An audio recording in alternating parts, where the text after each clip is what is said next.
오늘은 한 해의 추수에 감사하는 추수감사절입니다. 추수감사절의 기원은 주전 1446년 이스라엘 백성들이 애굽의 종살이에서 이제 해방되어 가지고 40년 동안 광야에 연단을 마친 다음에 약속의 땅 가나안 땅에 들어서 첫 수확이 열매를 맺었을 때 그들은 수장절을 지키면서 감사와 감격의 예배를 드린 데서 기원이 되었습니다.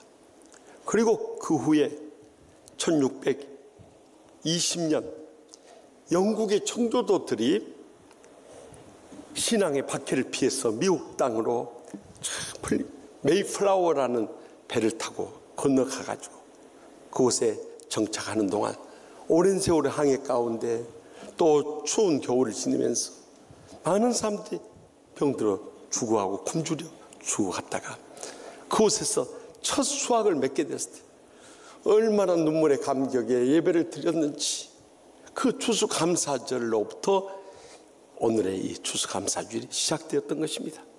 그런데 오늘 본문 가운데도 조국 유다가 바벨론에 멸망당한 다음에 이 하박국 선지자가 다 잃어버린 상태에서 이 감사와 감격의 고백을 하고 있습니다. 여러분 행복하십니까? 네. 여기에 아멘하고 대답해. 너무 어려워요. 아무리 우리가 좋은 집안에 태어나고 아무리 많이 배우고 아무리 높은 지에 오르고 아무리 돈을 많이 벌었다 할지라도 행복할 수 없다면 이보다 불행하고 고통스러운 일은 없는 거예요. 그렇기 때문에 이 하박국 선지자의 감사의 고백 가운데서 우리가 어떻게 하면 무조건 행복의 삶을 살 수 있을 것인가, 이 시간도 들려주신 하나님의 음성을 다 함께 들을 수 있길 바랍니다. 먼저 본문 17절 말씀 다 함께 읽겠습니다. 비록 무화과나무가 무성하지 못하며 포도나무에 열매가 없으며 감람나무에 소출이 없으며 밭에 먹을 것이 없으며 우리의 양이 없으며 외양간에 소가 없을지라도. 아멘. 하박국 선지자는 주전 586년 조국인 유다가 바벨론에 멸망당해버렸어요. 또 이 남부 바벨론 사람들인 갈대아 사람들이 수시로 유다 땅에 들어와서 모든 것을 다 빼앗아 가는 거예요. 그런지 하박국 선지자는 오늘 고백하고 있는 마치 무화과나무가 무성하지 못하고 포도나무에 열매가 없고요, 감람나무에 수확도 없고요, 밭에 먹을 것도 없고요, 우리의 양도 없고요, 외양간에 소가 없다고 고백하는. 그리할지라도 그는 현실의 모든 것을 인정하고요, 용납하고요, 수용하는 믿음을 가졌다는 것을 주목할 수 있기 바랍니다. 이것이 무조건 행복의 첫 걸음이었다는 거예요. 우리도 마찬가지입니다. 살다 보면 건강도 잃어버리고요, 물질도 없고요, 명예도 없고요, 행복도 없고요, 우리 가진 거 아무것도 없을 때가 있어요. 그리하실지라도 주님 앞에서 감사의 고백을 할 수 있어야 되는 거예요. 그래서 우리가 불평하고 원망한다고 해서 달라질 거 아무것도 없어요.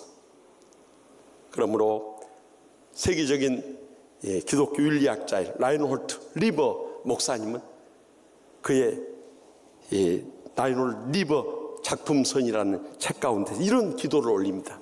주여, 우리가 바꿀 수 없는 것을 평온하게 받아들이는 은혜와 바꿀 수 있는 것을 바꿀 수 있는 용기와 이 둘 사이를 분별하는 지혜를 허락하여 주시옵소서 하고 기도했던 거예요. 우리가 할 수 없는 것은 이제는 주님 앞에 맡기고 살아야 돼. 오히려 없는 것을 그대로 인정하고 수용하는 삶이 행복의 첫걸음이라는 거예요. 지난 주간에 저기 경상북도 포항 흥해 지역에 연합 동성애 인도하고 왔어요. 그곳에 있으면서도 또 일들이 많으니까 저기 영남 지역에 목사님, 장로님, 총대들 모이는 그 협의에 가서 인사도 드리고, 또 서울에 우리 총회 싱크탱크인 한국교회연구원에 또 이사에 또 올라와야 되고, 그런데 둘째 날 이사에 올라와야 했는데 새벽기도 인도하고 숙소에 갔다가 포항역으로 간대요. 차가 막혀버렸어요. 7시 10분 이 기차를 타고 올라가야 됩니다. 50초 전에 택시 정류소에 내린 거예요. 그러니 거기서 아무리 뛰어서 가도 그 다리를 건너가지고 그 기차 플랫폼까지 가려고 생각해 보니까 50초 갖고는 도저히 안 돼. 적어도 2, 3분은 걸리겠어요. 그러니 기도가 절로 나오는 거예요. 이 기차 놓치면 1시간 반 후에 기차가 있는데 하나님 아버지 이거 타야 종회에 갈 수 있습니다. 그러니까 주여 주여 소리가 절로 나와. 그때 달리는데요. 저 군에 있을 때 청와대 경호부대 30경비단 있을 때 그때 6.25 훈련 들어가면요. 북악 스카이웨이에서 자문까지 완전 군장하고 폭풍 구보라는 걸 했어요. 근데 내려올 때는 내려갈 만해요. 그런데 다 도착하면 뒤로 돌아 해가지고 그 북악 스카이웨이까지 또 폭풍 구보가 올라가는 그 시절이 떠오른 거예요. 에스컬레이터 타고 하면서 막 2계단 3계단 뛰면서 막 가는 거예요. 50초 안에 어떻게 그걸 할 수 있겠어요? 제가 저기 기차 이제 서 있는 곳 출발을 막 하려고 하는데 거길 쳐다보는데 승무원이 빨리 오세요 빨리 오세요 하고 외치는 거예요. 지금 빨리 가고 있는데 나보고 어쩌란 말이요. 그래가지고 주여 주여 하면 달려가지고 갔는데 차를 탈게요 못 탈게요? 어떻게 그렇게 잘하세요? 가까스로 기차 문이 닫힐까 봐서 몸을 던져가지고 안으로 들어가자마자 문이 쭉 닫혀. 저는요 그날 이 50초 안에 뛴다는 것도 기적이었지만요 어디서 그런 힘이 나왔는지 지금도 정말 무엇으로 설명할 수 없어요. 저는 그때도 경험했어요. 그렇다. 나는 시간도 없고 능력도 없고 할 수 없었지만은 그 다음은 주님께 맡기고 했더니 하나님이 나를 불쌍히 여겨주셨구나. 얼마나 감사한지. 이거 간증하라고 기적을 체험케 해주신 거예요. 여러분 우리 인생 살다 보면 이 다니엘이 바빌론의 포로 생활 가가지고요 왕이 풀무불에서 내가 하나님이 나를 건져주지 않는다 할지라도 나는 왕의 신상들에게 절할 수 없고 또 신들을 섬기지 아니하리라고 그리 아니하실지라도 하는 신앙을 고백하지 않았습니까? 그런데 저기 서강대 김승희 명예교수가요 그레도라는 섬이 있다는 이 책을 썼어요. 그리 아니하실지라도라는 이 섬에 사는 사람들이 있다는 거예요. 제가 그 내용을 잠깐 소개해드릴게요. 부도가 나서 길거리로 쫓겨나고 인기 여배우가 골방에서 목을 메고 뇌출혈로 쓰러져 말 한마디 못해도 가족을 만나면 반가운 마음, 중환자실 환자 옆에서도 힘을 내어 웃으며 사랑하는 가족들의 마음속, 그런 사람들이 모여 사는 섬, 그래도 그런 사람들이 모여 사는 섬, 그래도 누구나 다 그런 섬에 살면서도 세상의 어느 지도에도 알려지지 않은 섬, 그래서 더 신비한 섬, 그래서 더 가꾸고 싶은 섬, 그래도라는 섬에서 그래도 부둥켜 안고 그래도 손만 놓지 않는다면 언젠가 강을 건너 빛의 뗏목에 올라서리라. 어디엔가 근심 걱정 다 내려놓은 평화로운 그래도 거기서 만날 수 있으리라. 여러분 우리 인생에 그렇지 아니하실지라도 하나님은 나를 사랑하시고 끝까지 붙잡아 주시고 나의 필요를 채우는 난 이 믿음을 가질 수 있길 바랍니다.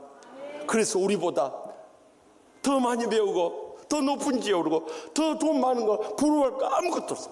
이 비교의 불행이 우리를 불행과 고통으로 더 몰고 가는 거예요. 그래서 고린도후서 10장 12절에서 13절에 바울 사도는 뭐라고 고백합니까? 우리는 자기를 칭찬하는 어떤 자와 더불어 감히 짜가며 비교할 수 없노라. 그러나 그들이 자기로서 자기를 헤아리고 자기로서 자기를 비교하니 지혜가 없도다. 그러나 우리는 분수 이상의 자랑을 하지 않고 오직 하나님이 우리에게 나누신 그 범위의 한계를 따라하노니 곧 너희에게까지 이른 것이라. 분명히 증가하죠.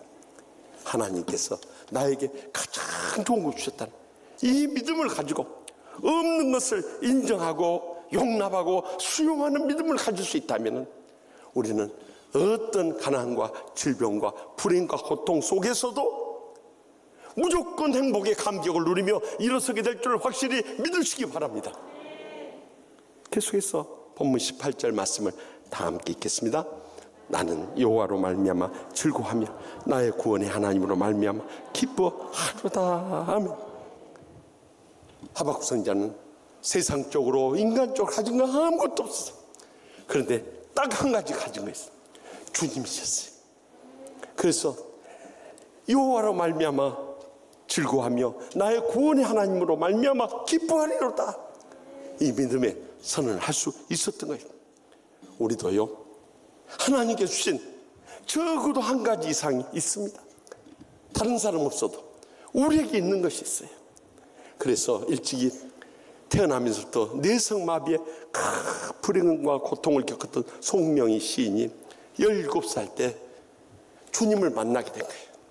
그 십자가 사랑과 은혜에 감사하고 감격하면서 비록 말은 할 수 없고 몸은 쓸 수 없지만 그 하루에 5시간씩 주님과 더불어 영적인 교제를 하고 하나님 말씀을 나누는 가운데 그 말로 닿을 수 없는 주님의 사랑과 은혜에 감격하면서 그가 지금까지요 30여 권의 찬양 시집을 내놓고 또 뿐만 아니라 200여 곡의 찬송시를 지은 거예요. 그 중에 우리가 언제 들어도 은혜 받는 시가 나라는 제목의 찬양시인 거예요. 나 가진 재물 없으나, 나 남이 가진 지식 없으나, 나 남에게 없는 건강 있지, 남에게 있는 건강 있지 않으나, 나 남이 없는 것 있으니, 나 남이 못 본 것을 보았고, 나 남이 듣지 못한 음성 들었고, 나 남이 받지 못한 사랑 받았고, 나 남이 모든 것 깨달았네.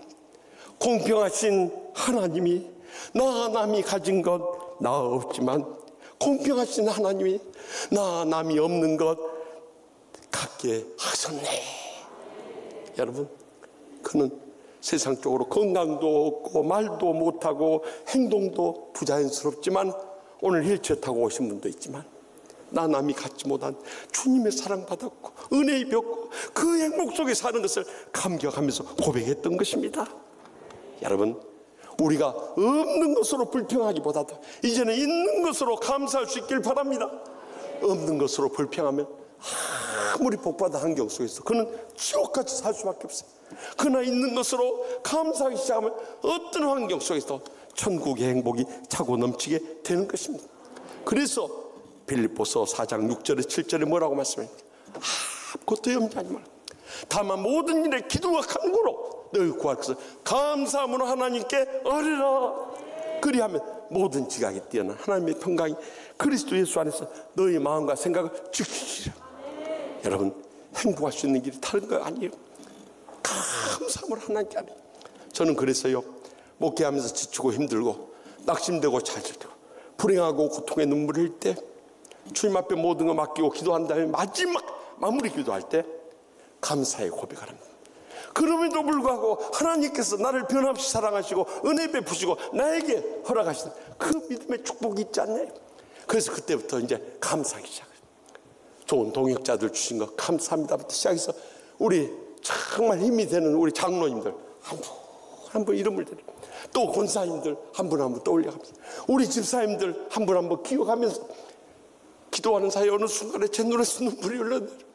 하나님 아버지 감사합니다. 하나님 아버지, 저는 외롭지 않습니다. 힘들지 않습니다. 그들과 함께하니 저는 새 희망을 하고 일어설 수 있습니다. 언제 그랬는지 행복이 제 가슴속에 차고 넘쳐. 지난 44년을 이렇게 행복 목회를 할 수 있었던 것입니다.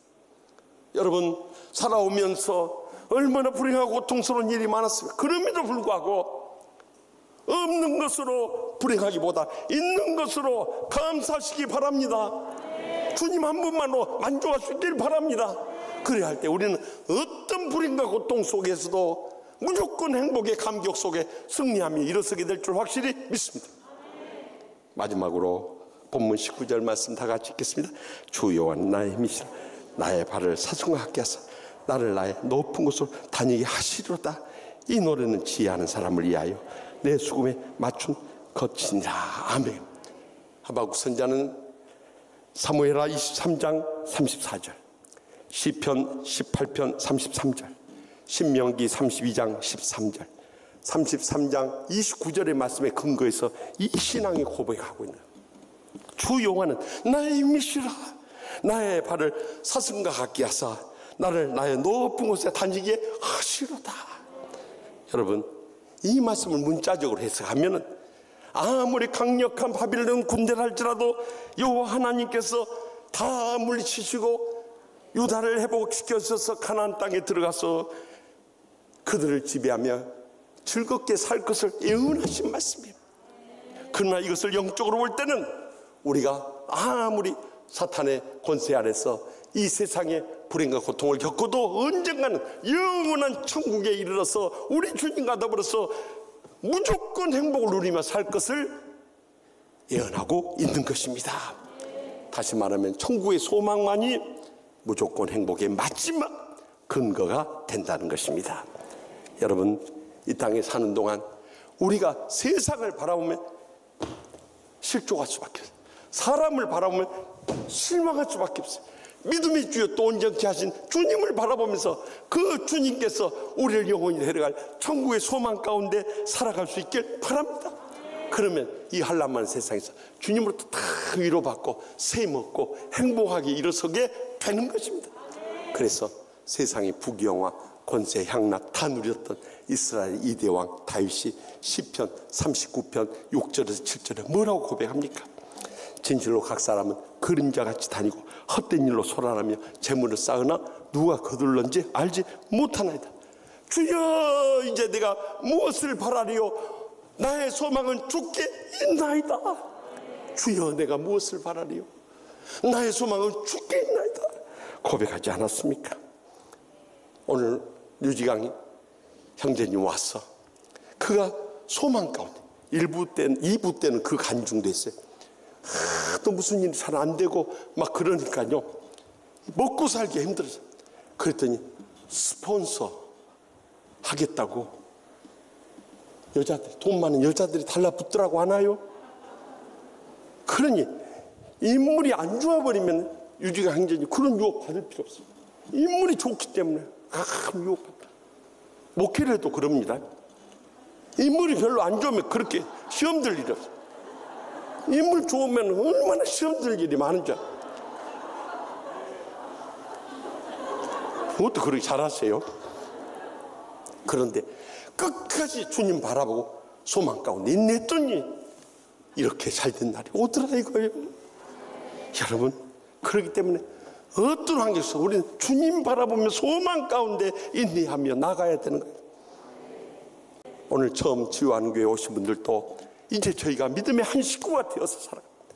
그 인간도 내 심정 몰라주고 내 가슴에 못질을 하고 그 자식 새끼들도 내 눈에서 피눈물을 흘리게 하지만 믿음의 식구들은 여러분 피눈물을 흘리게 할 게 아무것도 없어요. 오히려 흘러낸 눈물 닦아주고 위에서 기도해주고 여러분의 인생에 사랑하는 진정한 가족이 돼서 영원한 천국에 이루게 될 것입니다. 그래서 이 치유하는 교회 얼마나 좋은지요. 지난 주간에 한 권사님이 치유하는 교회를 육행시로 써왔는데 내가 너무 은혜 받고 여러분 전합니다. 운을 한번 떼보세요. 치유하는 교회 운 떼보세요. 치유를 통해 죽어가는 영혼 육이 살아나고 유순하고 겸손하게 마음을 다하여 하나님만을 높이며 늘 함께 울고 함께 웃으며 교제를 통해 사랑을 나누는 우리 교회 회복하고 싶으세요? 치유하는 교회로 오세요. 할렐루야. 여러분, 이제는 다른 길이 없습니다. 천국의 소망 가운데 우리 남은 생을 살아가면요, 이 세상에 아무리 상처받고 불행을 겪고 고통을 겪고 절망 가운데 몸부림친다 할지라도 이 모든 것 다 이겨내고 날마다 무조건 행복의 감격 속에 살아가게 될 줄 분명히 믿으시기 바랍니다. 우리나라의 대표적인 유튜버이고 성악가이고 뮤지컬 가수고 연극 배우고 또 강연가로 유명한 서울여대 김창옥 경민 교수님이 계세요. 이분이 정말 우리나라 강연가로서 제가 상담 치유학을 전공했기 때문에 그 관점에서 보면 강연하신 가운데서 이 웃음과 눈물의 감동을 가장 많이 주는 분이 이 김창옥 교수님이세요. 그런데 그가 20여 년 활동하는 가운데 언제부턴가 너무 육신적으로 지치고 마음이 외로워지고 힘들어지죠. 이제 사람들이 점점 싫어지고 멀어지더래. 더 나아가서 사람들 앞에 서는 것이 두렵고 떨리기 시작합니다. 그러니 어떻게 강연을 할 수 있겠어요? 그래서 신경정신과 병원을 찾아가려고 하는데 자기 얼굴이 이미 다 알려져가지고 어디 가나 다 알아보는데 어디 병원도 마음대로 못 가겠더래. 그래서 차라리 이번 기회에 외국에 가서 좀 쉬었다 와야겠다. 그래가지고 저 멀리 프랑스의 수도원을 찾아갔어요. 또 가서 보니까 힘든 점이 한두 가지 아니야. 첫째는 동양 사람이나 한국 사람이 단 한 사람도 없어요. 전부 서양 사람이에요. 더욱이 영어나 불어를 해버리는 게 아이고 알아듣기가 너무 힘들어 버려 그래버려요. 그러니 어떻게 하냔 말이에요. 그래야 더 외롭고 힘들어져 버린 거예요. 그래서 한 주간 머물면서 더 마음이 외롭고 힘들어가지고 하루는 들판을 걸다가 저렇게 들풀을 바라보면서 이렇게 쭈그리고 앉아서 내가 어떻게 회복하고 다시 돌아가서 강단에 설 수 있을 것인가 막 이렇게 불안하고 앞이 컴컴해지더라. 근데 그때 바로 하나님의 위로의 음성이 세미하게 들려오더래. 상우가 그래 여기까지 잘 왔다 그러더래. 그 말을 듣는 순간 자기가 저기 제주도 시골에서 태어나서 고등학교 졸업하고 대학 입시 실패하고 군대 다녀와서 20살 때 서울로 올랐는데 아는 사람이 없죠. 의지할 데 없죠. 도와주는 사람 없죠. 정말 피눈 물고 나는 고생하면서 남 모르는 서러운 눈물을 흘리면서 지금까지 살아. 어느 누구도 자기 마음 알아주고 위로해 준 사람이 없었죠. 그런데 그때 주님께서 자고가 그래 여기까지 자랐다 하는데요. 그 음성 들으면서 주님 품에 안겨서 오열하면서 울었다. 주님 내 심정 알아준 사람 누가 있으면 주님 나를 위로해 주시고 내 심정 알아주시고 나에게 새 힘 주셔서 이 불행하고 또 새어나올 수 있는 힘을 주시니까 거기서 통곡하면서 울었죠. 한참 동안 울고 나니까 마음이 개운해지고 마음만 평안하니까 육신도 건강해지고 새 힘 얻어서 다시 돌아왔어요. 지금까지 수많은 사람들 치유하는데 귀하게 쓰임받았다는 그 글을 지난 주간에 다시 읽게 됐어요. 저는요 그 글을 읽으면서 오늘 여러분에게 나눠드린 이 저의 부족한 회고록 치유목회 이야기라는 책에도 나와 있듯이요. 제가 17살에 고향 떠나서 서울 올라가죠. 지난 47년 동안 빈손 들고 일어났는데 정말 저희 부모님한테도 손을 내밀지 못하고 피눈물 나는 고생을 했어요. 그야말로 눈물의 골짜기를 살아왔어요. 그런데 마치 주님께서 저에게 의식아 그동안 얼마나 고생 많았냐 내가 네 심정 안다 그렇게 세면 음성으로 저를 위로하는 것 같았어요. 그래서 제가 이 글을 읽다가 혼자 앉아서 하루 줄었어요. 주님 감사합니다. 주님 감사합니다. 그래도 주님의 사랑이 저를 붙잡으시고 주의 은혜가 저를 감싸주시고 주님의 축복이 저에게 있었기 때문에 제가 이렇게 44년 목회를 이겨내고 이렇게 목회 이야기를 펴낼 수가 있게 됐네요. 저 혼자 금요일날 목사실에 앉아서 한없이 울면서 감사했어요. 사랑하는 성도 여러분, 오늘 처음 치유하는 교회 오신 여러분, 그것이 저뿐이겠습니까? 여러분들도 인생 살아오면서 얼마나 피눈물 흘리는 고생을 하셨어요. 남 모르는 눈물을 흘리셨어요. 정말 죽고 싶은 순간이 한두 번이 아니었을 거예요. 그럼에도 불구하고 주님께서 우리를 붙잡아 주시고 여기까지 인도해 주시고 우리를 사랑의 품에 안아 주셨기 때문에 우리는 오늘 다시 주님 전에 이렇게 앉아 있을 수 있는 것입니다. 우리의 남은 생에 어떤 불행과 고통이 우리에게 엄습해 온다 할지라도 없는 것을 그대로 수용하고요, 있는 것에 감사하면서 오직 천국의 소망 가운데 살아갈 수 있길 바랍니다. 그래야 할 때 우리는 어떤 환난 고통 속에서도 주님의 위로받으며 새 힘을 얻으며 혼란만 세상을 승리하며 무조건 행복의 감격 속에 영광 돌리게 될 줄 확실히 믿습니다.